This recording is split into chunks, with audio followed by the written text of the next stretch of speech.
सर्वस्वरूपे सर्वेश सर्वशक्ति समन्विते भयभस्त्राहिनो देवी दुर्गे देवी नमोस्तुते। नमस्कार, स्वागत है आपका आचार्य वाणी में। मैं आचार्य विक्रमादित्य आपके साथ हूँ और आज का विषय हमारा जो है वृषभ राशि वालों के लिए कैसा रहेगा ग्रहों का योग नवंबर के आरंभ काल में। देखिए, नवंबर का महीना जो है, कार्तिक का महीना है, बहुत महत्वपूर्ण है। कार्तिक के महीने में कई उत्सव पड़ते हैं, आनंद के उत्सव पड़ते हैं, दिवाली पड़ती है और विशेष तौर पर शुक्ल पक्ष में और कृष्ण पक्ष शुक्ल पक्ष में और भी सुंदर उपाय, देवउठनी एकादशी आती है, अनेक प्रकार के सुंदर पड़ते हैं। छोटी दिवाली, बड़ी दिवाली, गोवर्धन, भैया दूज, अनेक सीरीज है उपाय, एक के बाद एक उत्सवों के दिन आरंभ हो जाते हैं, आनंद के दिन आरंभ हो जाते हैं। ऐसे में ये उत्सव है, मुहूर्त है शुभ। ये वो रास्ता है कि इनमें कुछ खास उपाय कर आप अपने ग्रहों को बहुत अनुकूल कर सकते हैं, अपने ग्रहों के कष्टों को दूर कर सकते हो, जीवन की समस्याओं को दूर कर सकते हो। भारतीय ऋषियों ने बड़े सुंदर तरीके से इनको सुव्यवस्थित रूप से रखने का प्रयास किया है और ज्योतिष के माध्यम से मुहूर्त को समझते हुए, ज्योतिष के माध्यम से ग्रहों की गणना को समझते हुए, यदि देशकाल परिस्थिति के अनुसार से आप अनेक उपाय कर लें, समझ लें क्या कुछ ग्रह कर रहे हैं आपके साथ, वो भी आप बड़ा इंपॉर्टेंट है, क्योंकि समझ के बाद ही आप कर सकते हैं। देखिए, हम वृषभ राशि की बात करें तो उनका योग कारक ग्रह शनि है, नवम भाव, और आपकी राशि के अनुसार बात करें, वृषभ राशि बात करें तो नवम और दशम के स्वामी शनि है और शनि महाराज इन दिनों वक्री चल रहे थे। नवंबर में ही वो मार्गी होने वाले हैं, शक्ति प्राप्त करने वाले हैं, सम्मान को बढ़ाने वाले हैं, आपके पद को बढ़ाने वाले हैं, कई प्रकार से बड़ा सुंदर योग बनाने वाले हैं। तो आपको तैयार हो जाना चाहिए बहुत सुंदर तरीके से समझते हुए कि क्या कुछ होने के योग है। आपकी राशि के स्वामी है शुक्र, वो भी राशि परिवर्तन करने के योग बना रहे हैं, लेकिन समस्या क्या है कि शुक्र थोड़े कमजोर चलेंगे, सिंह से निकलकर कन्या में जाएंगे और कन्या में शुक्र जो है थोड़े कमजोर होते हैं, नीच के हो जाते हैं। चिंता ना करें, उसका भी उपाय हम आपको बताएंगे कैसे चीज़ों को व्यवस्था करनी है। आपकी राशि के अनुसार से बुध भी बड़ा इंपॉर्टेंट भाव रखते हैं, आपकी राशि के अनुसार से बुद्धि के स्वामी हैं और वो भी राशि परिवर्तन का योग बना रहे हैं, बड़ा महत्वपूर्ण स्थान में आ रहे हैं, वृश्चिक राशि में आने वाले। ये सारे परिवर्तन क्या कुछ करेंगे आपके साथ, दिन पर दिन कैसे ग्रहों का योग आपके लिए योग बनाएगा, वो सब बातें हम आपको बताएंगे। साथ साथ कार्तिक का महीना जब आरंभ हुआ, इस पक्ष में, कृष्ण पक्ष में जो तिथि थी, प्रतिपदा तिथि, उस दिन 4 ग्रहों का योग बना हुआ था तुला राशि के अंदर। ये योग ठीक नहीं, हमने पहले भी आपको बताया था, और ये आने वाले समय में विश्व को अशांत करने का योग बना सकता है और ज़्यादा युद्ध चल रहा है उसमें घी डालने का प्रयास कर सकता है आग में। तो ऐसे में ये ग्रहों का योग दिखा रहा है। इसके बाद शनि के साथ साथ परिवर्तन का योग बना, मंगल भी परिवर्तन की तरफ जाएंगे इस नवंबर में, ये परिवर्तन भी बड़ा महत्वपूर्ण है, शनि मंगल का टकराव भी हो जाएगा। ऐसे में नवंबर दिसंबर ये योग समय चल रहा है, ये विशेष तौर पे मन को शांत रखने का है, कई उपाय करने का है। तो आपको हम उपाय बताएंगे एक ऐसा कि एक उपाय करके पूरे वर्ष तक आप अपने परिवार को कैसे स्वस्थ रख सकते हो, कैसे उनके समस्त कष्ट हर सकते हो, ये भी आज इस एपिसोड में हम बताने वाले हैं। एक उपाय जो अपमृत्यु को हर लेगा।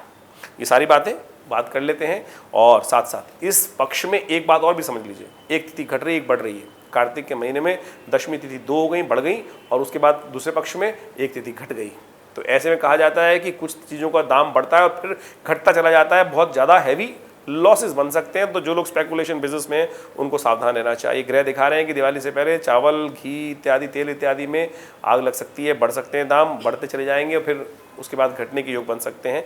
तो ऐसे में विशेष तौर पर ध्यान रखें क्या कुछ होने के योग हैं। ये सारी बातें हम आपको बताएंगे आपकी राशि के अनुसार। सबसे पहले बात कर लेते हैं 1 नवंबर की। देखिए, 1 नवंबर की तिथि जो है बहुत खास है, करवा चौथ है, उस दिन चतुर्थी है, बुधवार का योग पड़ रहा है और ऐसे में चंद्रमा का परिवर्तन का भी योग बन रहा है। ये परिवर्तन आपके लिए बड़ा महत्वपूर्ण रहने वाला है और ये परिवर्तन आपके लिए बड़ा शुभ है। ऐसे में ग्रह योग दिखा रहे हैं कि अच्छा मोटिव रहेगा, मोटिव करने का मोटिवेशन अच्छा रहेगा। और बृहस्पति का आपके लिए सुंदर जो राहु का परिवर्तन हुआ है, ये भी आपके लिए लाभ के योग पर, नए दोस्तों से संपर्क हो सकता है, नए लाभ के संकेत दे सकता है, कष्टों को दूर करने वाला दिन सुंदर रूप से दिखाई देता है। ऐसे में कुछ खास उपाय कर लीजिए। श्री गणेश का ध्यान करें बुधवार का दिन और सोमवार की बुधवार की तिथि और चतुर्थी का योग। सुबह सुबह गणेश जी को पीले पुष्प दूर्वा अर्पित करके उनको प्रसन्न करें। करवा चौथ के दिन समस्त अनिष्टों को हरने वाले भगवान चंद्रमा विशेष तौर पे जो है वो गणेश जी का ही पूजन है।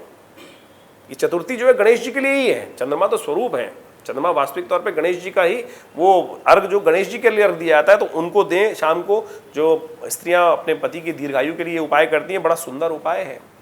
चंद्र का दर्शन करीब करीब शाम को 8 बजे के आसपास होगा, 8:17 पर दिखा रहा है पंचांग, तो उसको दर्शन करके सुंदर तरीके से आनंद के साथ समय निकालने का प्रयास करें। सर्वार्थ सिद्धि योग है, बड़ा कल्याणकारी योग है। 2 नवंबर को ग्रह गणना दिखा रही है कि विशेष तौर पर वृषभ राशि वालों के लिए दिन बड़ा शुभ दिखाई देता है और आप उनके लिए धन की आमद पड़ने के योग बनते दिखाई दे रहे हैं। तो अच्छे करीब आगे बढ़ने का प्रयास करें, लेकिन थोड़े खर्चे भी परेशान कर सकते हैं, ध्यान रखते हुए कार्य करने की ज़रूरत है।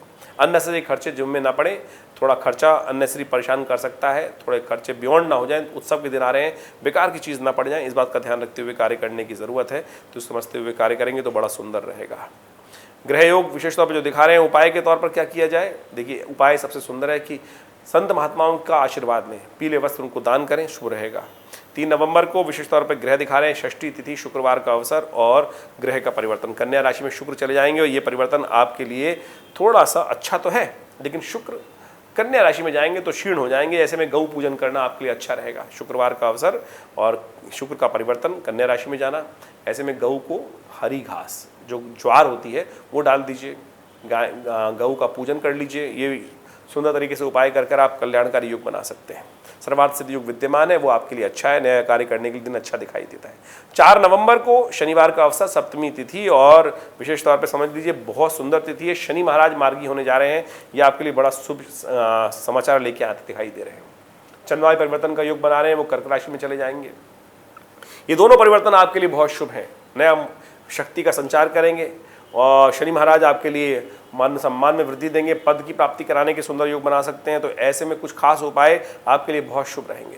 शिव का ध्यान, शिव को विशेष तौर पर, क्योंकि थोड़ा शत्रुओं को संभालने की जरूरत पड़ेगी, क्योंकि शत्रु कहीं ना कहीं उपद्रव कर सकते हैं। तेल के द्वारा भगवान शंकर का सुंदर अभिषेक करें और सुंदर तरीके से ये उपाय दिखा रहा है कि आपके वर्चस्व में भी वृद्धि करेगा और कल्याणकारी योग भी बनाएगा। 5 नवंबर को ग्रह गणना दिखा रही है, अष्टमी तिथि और रविवार का अवसर, अष्टमी दुर्गा जी की, रविवार भी दुर्गा जी का। यह सुंदर तरीके से तिथि है और इस दिन विशेष तौर पर अहोई अष्टमी कही जाती है। माताएं जो हैं वो अपने संतान की उन्नति के लिए, इस कष्टों को दूर करने के लिए सुंदर तरीके से व्रत रखती हैं और कहा जाता है माँ का आशीर्वाद अद्भुत रूप से प्राप्त होता है। समस्त प्रकार से कष्टों को दूर करने के लिए सर्वमंगल मांगल्ये शिवे सर्वार्थ साधिके शरण्ये त्र्यंबके गौरी नारायणी नमोस्तुते, इस मंत्र का जप करें। चांद की तारों के चांदनी को देखकर तारों की विशेष तौर पर रोशनी में व्रत का उद्यापन किया जाता है। इस दिन भगवती दुर्गा को प्रसन्न करने के लिए हलवे का भोग, चने का भोग लगाना, लाल वस्त्र उन्हें अर्पित करना अच्छा रहेगा। आपके ग्रह योग अच्छे बने हुए हैं, कल्याणकारी योग बने हुए हैं, ऐसे में भगवती पार्वती का पूजन करना बड़ा कल्याणकारी रहेगा। ग्रह आपको आगे बढ़ने के अच्छे योग बनाते दिखाई दे रहे हैं। बस ध्यान रखना है थोड़े अननेसेसरी खर्चे ना बढ़ जाए। थोड़ा सा दिखाई दे रहा है कि विशेष तौर पर बेकार के खर्चे जिनमें पड़ सकते हैं, उनसे खर्चों को आमदनी अठनी, खर्चा रुपया, बस ये ध्यान रखना है। बहुत ज़्यादा कहीं ना कहीं कोई दोस्त आ गया मांगने के लिए, कुछ और आ गया, तो ध्यान रखते हुए कार्य करें, बेकार के जुर्माने आपके ऊपर जिम्मे ना पड़े।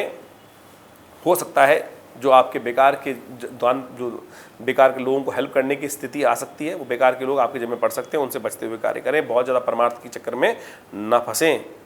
6 नवंबर को विशेष तौर पर सोमवार का अवसर है और साथ साथ ग्रहों का नवमी की तिथि है और ये ग्रहों का योगायोग आपके लिए परिवर्तन का जो रास्ता बना रहा है वो बहुत आपके लिए अच्छा रहता दिखाई दे रहा है, अनुकूल रहता दिखाई दे रहा है। ये परिवर्तन आपके लिए बहुत महत्वपूर्ण रहेगा और विशेष तौर पर लाभ की स्थिति बनाएगा, आगे बढ़ने के अवसर देगा। आमदनी के रास्ते नए प्राप्त होते दिखाई दे रहे हैं। गजकेसरी योग गोचर के दृष्टिकोण से बन रहा है, चंद्रमा पर बृहस्पति की दृष्टि पड़ रही है, शनि की दृष्टि पड़ रही है, दोनों तरह से अनुकूल स्थिति बनती दिखाई दे रही है। एक ग्रह और स्थिति बन रही है, बुध भी परिवर्तन की तरफ जा रहे हैं, वो विशेष तौर पर अष्टम भाव में विशेष तौर पर जाएंगे, आपके सप्तम भाव में जाएंगे और ये आपके लिए बहुत अच्छा है। ये आपकी चीज़ों को ऑर्गेनाइज करने की योग बना सकता है। जो खासतौर पर चीज़ें आपके हाथ से निकल रही थी, जिन पर आप ध्यान नहीं दे रहे थे, हो सकता है आपका फोकस जो आउट हो रहा था वो फोकस सेंट्राइज वापस स्थिति में दोबारा आने के योग बना सकता है। ऐसे में क्या उपाय किया जाए? देखिए, शिव पार्वती का ध्यान, शिव पार्वती का पूजन, दूध का दान, चावल का दान आपके लिए अच्छा रहेगा। 7 तारीख को और 8 तारीख को ग्रहों गणना समझ लें। 7 तारीख को दशमी है, 8 तारीख को भी दशमी है, वृद्धि तिथि हो गई है, एक तिथि बढ़ गई है और ऐसे में मंगलवार का जो योग पड़ रहा है, ये दोनों ग्रह विशेष तौर पर आपके लिए अनुकूल स्थिति बनाते दिखाई दे रहे हैं। दोनों योग को विशेष तौर पर समझ लीजिए। ऐसे में स्थिति अपनी यदि ऑर्गेनाइज वे में काम करते चले जाएं, स्थिति अच्छी है, सम्मान बढ़ने के योग है और आगे बढ़ने के सुंदर अवसर दिखाई दे रहे हैं। सम्मान और साथ साथ धन आगमन के सुंदर योग दिखाई दे रहे हैं। हनुमान जी का पूजन करना, ये दोनों तरह से कल्याणकारी। हनुमान जी को सिंदूर अर्पित किया जाए और ये आपके लिए सुंदर उपाय दोनों दिन को कल्याण करने वाला रहेगा। 9 तारीख की यदि हम बात करें तो उस दिन 9 नवंबर को एकादशी की योग पड़ रहा है। ये एकादशी बहुत सुंदर है, रमा एकादशी है, महालक्ष्मी को प्रसन्न करने का दिन। भगवान विष्णु के साथ महालक्ष्मी का जो पूजन करते हैं, कहा जाता है कि उनके समस्त दरिद्र कट जाते हैं। हमारे मंत्र है या श्री स्वयं सुकृतिनाम भवने स्वलक्ष्मी पापात्मनाम कृतिध्याम हृदय सुबुद्धि। ये दुर्गा सप्तशती के चतुर्थ अध्याय में मंत्र आया है। कहा जाता है कि महालक्ष्मी सदा सब पर कृपा करने वाली है, किसी पर लक्ष्मी के रूप में, किसी पर अलक्ष्मी के रूप में, आपके कर्मानुसार। और यदि महालक्ष्मी को हम प्रसन्न कर लें तो लक्ष्मी के रूप में ही भगवती हम पे प्रसन्न हो, ऐसा प्रार्थना करने का दिन है ये। तो ऐसे में एकादशी का दिन है, व्रत रखें, भगवान विष्णु का पूजन करें, उनका चरणामृत ग्रहण करें, ये सुंदर उपाय करने का प्रयास करें तो बहुत सुंदर रहेगा। और एक बात समझ लीजिए, ग्रह गणना विशेष तौर पर आपके लिए जो ग्रह दिखा रहे हैं वो बहुत अनुकूल है। आपको अपनी चाल में मस्त रहते हुए कार्य करने का प्रयास करना चाहिए। लोग आपका दिमाग को हल्का सा डाइवर्ट करने का प्रयास कर सकते हैं, मत होइएगा डाइवर्ट। लोग आपके कार्यों में अड़ंगा लगाने का प्रयास करें, लेकिन आपका कार्य मस्त रूप से चलेगा, चिंता ना करें। उनके अड़ंगे आपके काम नहीं आएंगे, उनके काम नहीं आने वाले, आपके काम बनते चलेंगे। ये ग्रह योग दिखा रहे हैं तो सुंदर तरीके से आगे बढ़ने का प्रयास करें। उपाय हमने आपको बताया वो करें। भगवान विष्णु का पूजन समस्त प्रकार से कल्याण करने वाला रहेगा, शत्रुओं को हराने वाला रहेगा। 10 नवंबर का दिन बेहद खास है, दिवाली के उत्सवों का आरंभ हो रहा है, धनत्रयोदशी है उस दिन, प्रदोष है और प्रदोष भी बहुत शुभ है, शुक्र प्रदोष। ये लक्ष्मी की कृपा प्राप्ति करने का योग है। ये दिवाली बड़ी शुभ हो गई आई है आपके लिए। तो ऐसे में शुक्र प्रदोष के दिन इस समय शुरू हो रहा है। धनतेरस शुक्रवार की पड़ रही है, महालक्ष्मी को प्रसन्न करने का सुंदर दिवस है। गौ पूजन करें क्योंकि उस दिन गोवत्स द्वादशी भी है। गौ का वत्स की बछड़े का पूजन किया जाता है इस दिन। उसको माला पहनाएं, गुड़ के विशेष तौर पर डली की आरती उतारें। उसके बाद सुंदर तरीके से शुक्रवार का दिन ये योग पड़ गया, साथ साथ महालक्ष्मी की पूजन करने का दिवस। धन्वंतरी जयंती है, अमृत कलश लेकर भगवान उत्पन्न हुए अमृत के स्वास्थ्य की रक्षा के लिए। तो कोशिश ये करें, विशेष तौर पर यमराज जी का पूजन भी करने का शास्त्र में नियम है। और शास्त्र में बताया गया जो इस दिन दीपदान कर लेते हैं उनकी 1 वर्ष तक अपमृत्यु नहीं होती है। कोई नजर इत्यादि समस्त प्रकार के दोषों को दूर करने के लिए वो उपाय आपको बताया जाएगा, उसको पूरी रूप से आप करने का प्रयास कीजिए। ग्रह गणना आपके बड़े अनुकूल बनी हुई है।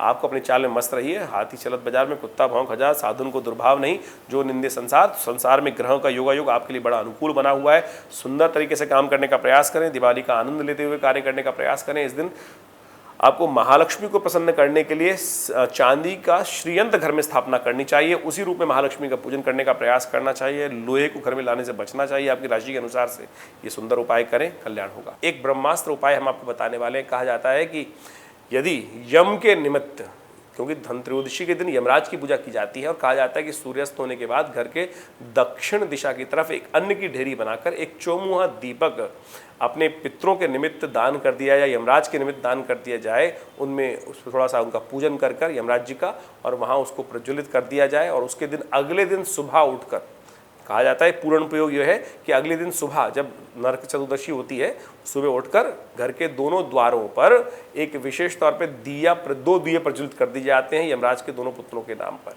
ये पूर्ण उपाय हुआ। और उससे पहले क्या करना चाहिए, कहा जाता है कि अपामार्ग का पेड़ लेकर रात को उखाड़ के रख लीजिए और अपने सिर पे से वार कर उसको बाहर डाल देना चाहिए। उससे पहले विशेष तौर पर तेल के द्वारा, कहा जाता है कि तेल, जो तिल का तेल है, उसके द्वारा पूरे शरीर पर मर्दन कर फिर स्नान कर और फिर ये प्रक्रिया की जाए। और फिर घर के मुख्य द्वार पर जाकर सूर्य उदय होने से पहले यदि 2 दीपक प्रज्वलित कर दी जाए दोनों द्वार, घर के मुख्य द्वार के दोनों तरफ, तो कहा जाता है कि 1 वर्ष तक अपमृत्यु के योग नहीं बनते। तो आप सुंदर तरीके से इस उपाय को करने का प्रयास करें। दिवाली आने वाली है और उसके बारे में पूर्ण विधि के अनुसार से हम आपको बताएंगे कैसा रहेगा ग्रहों का योगायोग। तो अभी इन उपायों को करें। इसके अलावा कोई भी प्रश्न मन में चल रहा हो तो चिंता ना करें, आप हमसे उसका निवारण पूछ सकते हैं और कष्ट दूर करने का सुंदर योग बना सकते हैं। धन्यवाद, नमस्कार।